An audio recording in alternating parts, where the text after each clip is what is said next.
just opened. We're no longer making electricity. Okay. We'll shut down in about 5 minutes. Not very much, huh? No, but I hope I got your boyfriend. Yeah. Got your boyfriend. Coming down to make it now.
Light up off on the A ring, okay? And that's one window. And you want to map it so you start in the middle of the window. Then as you go up the power, you go across the window like that to the max of that window. Then you crank it up, okay? And then you jump from one window to another window. And when you make that jump, if it's not tuned right, it'll whoop, and you start all over.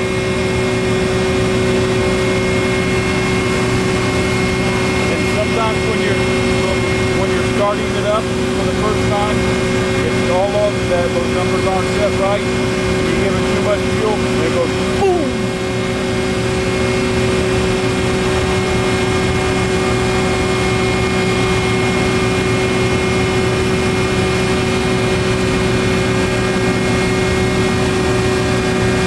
So is he checking it now? Yeah, you walk around.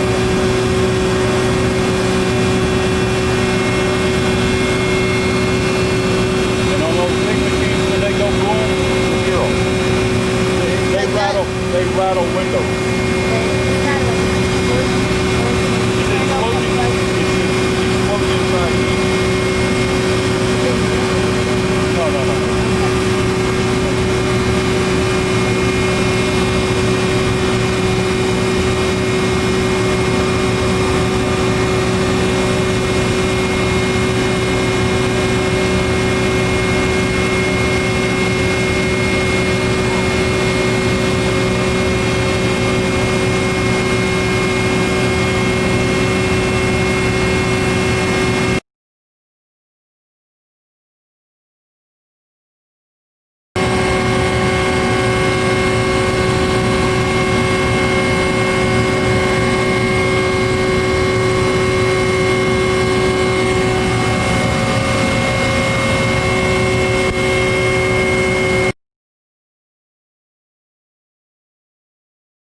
So decommissioning these two generators just kind of shows that what we were doing was helping to provide reliable and safe power to support the grid and help balance the grid.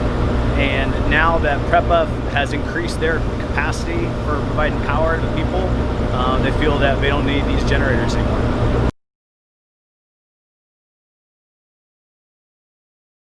Like most districts in the Corps, the Omaha district had a lot of volunteers come down here to support Jacksonville district with helping out FEMA and PREPA and people of Puerto Rico. But also the Omaha district, we have a unique rapid response program that we already had a contract in place that we were able to put these generators on that contract and mobilize quickly in order to come and support.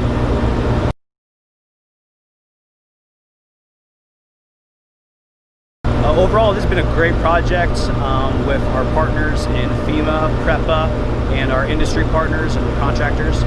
Overall, we provided almost 100,000 man-hours of no lost time incidents. The total cost was over $223 million.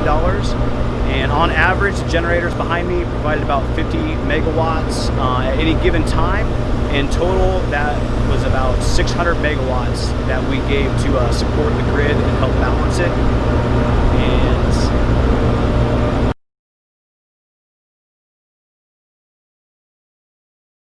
we had over 97% of the generators online, and that includes both scheduled and unscheduled downtime, which for a project of this capacity, that percentage rate is like almost unheard of.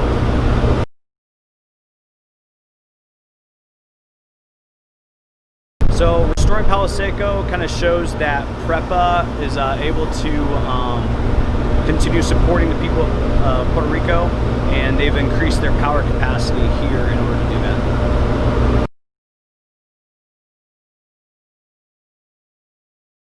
So the rapid response team, we have this contract in place that we can come into natural disasters and other emergencies where we can get things moving quickly.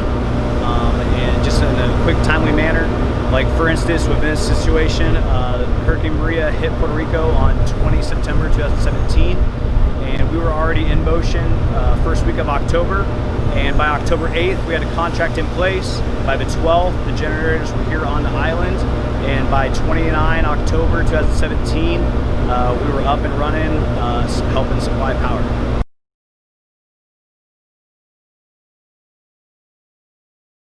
So overall, this has been a really great project in unified efforts with PREPA, FEMA, and our industry partners and contractors. We've been able to provide almost 97% of production capability here with the generators, which is almost unheard of a project this size. On average, generators behind me produce about 50 megawatts at any given time. So total life cycle of the project, they produce over 600,000 megawatts. Overall, the cost was over $223 million, and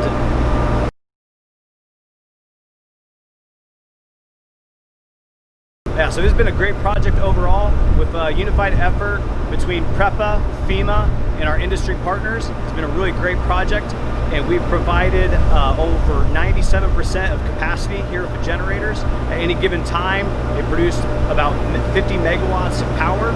In total life cycle of the project was over 600,000 megawatts and over 100,000 man hours without a lost time incident. And the overall cost of the project was $223 million, just over $223 million.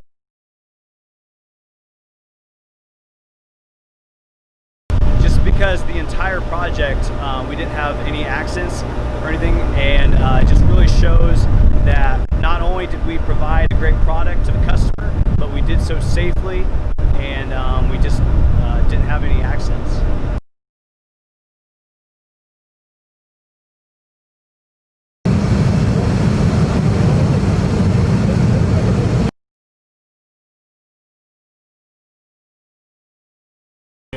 Friday. Okay, and Larry will be here on Saturday. They worked a great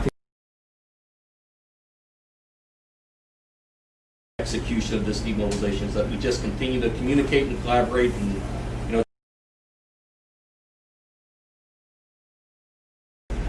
there's bigger things bigger things to go after next.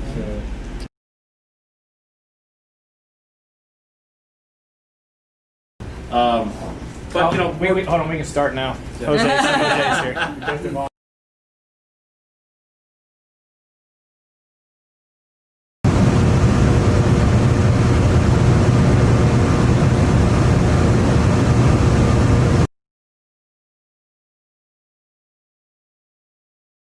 District need to come to do that, or Jacksonville need to provide somebody, because as soon as they provide that rec, it need to go to somebody from USET to give it to FEMA. It will be a FEMA request.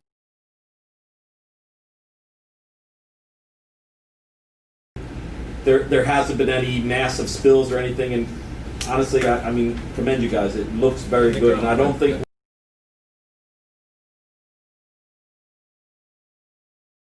our weekly demo planning meetings, it was kind of talked about, you know, kind of some what-if scenarios of some.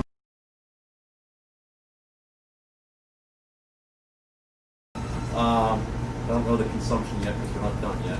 I think we're going to be okay. Jose Hernandez has done a lot of effort and a lot of planning, and Prepo's done a great job of being sure we have zero energy upstream and downstream, so that guys can save. We already told them. Okay. All right. I'm going to go into your lane a little bit, but Yeah. We're clear for that. Good. I guess I'll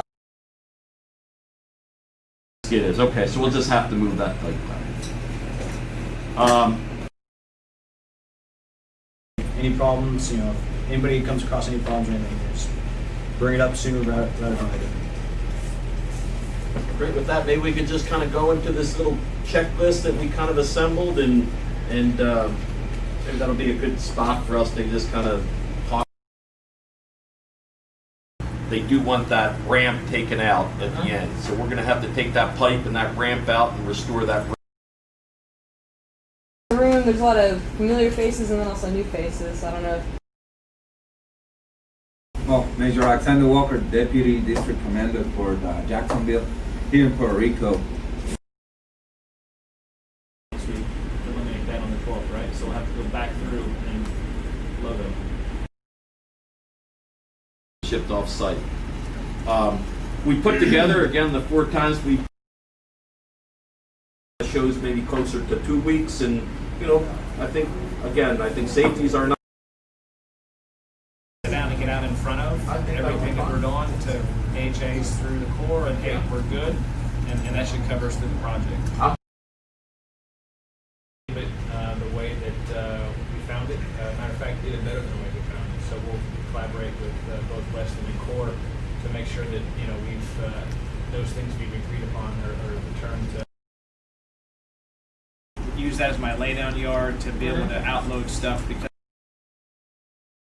on flatbeds and everything else. Okay. So we should be.